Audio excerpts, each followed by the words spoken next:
গাজা উপত্যকার উত্তরাংশে নিজেদের ট্যাঙ্কের গোলার আঘাতে নিহত হয়েছেন ৫ জন ইসরায়েলি সেনা। গতকাল বৃহস্পতিবার ইসরায়েলি প্রতিরক্ষা বাহিনীর বরাতে খবরটি পৌঁছে দিয়েছে বার্তা সংস্থা রয়টার্স।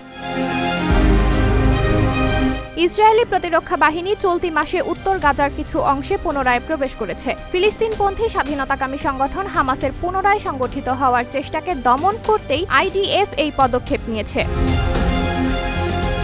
আইডিএফ আজ ইসরায়েলি সেনাদের নিহত হওয়ার খবর জানিয়ে এক বিবৃতিতে বলেছেন, গাজার উত্তরে জাবালিয়া শরণার্থীদের গতকাল বুধবার সন্ধ্যা ৭টার দিকে ২০২ ব্যাটালিয়নের ট্যাঙ্কের ক্রসফায়ারে পড়ে ইসরায়েলি ৫ সেনা নিহত এবং কিছু সেনা আহত হয়েছেন। ট্যাঙ্কের গোলার আঘাতে অন্তত ৭ সেনা আহত হয় বলেও জানায় আইডিএফ। ঘটনাস্থলে দুটি ট্যাঙ্কের গোলাগুলি থেকে এই ঘটনা ঘটেছে বলে ইসরায়েলি সামরিক বাহিনী জানিয়েছে। ট্যাঙ্ক দুটি থেকে ইসরায়েলি ব্যাটালিয়নের ডেপুটি কমান্ডারের ব্যবহৃত একটি বাড়িতে গুলি চালানো হয়।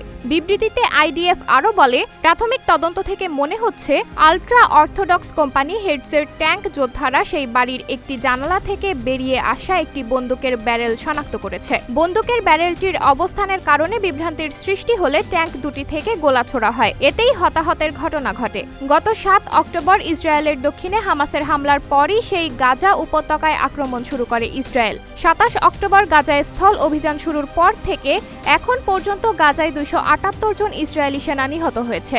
সাম্প্রতিক দিনগুলোয় উত্তর গাজায় ইসরায়েল ও হামাসের মধ্যে লড়াই জোরদার হয়েছে। ইসরায়েলি সেনাবাহিনীর এক মুখপাত্র বলছেন, এলাকাটিতে নিজেদের সামরিক সক্ষমতা আবার গড়ে তুলতে চাইছে হামাস।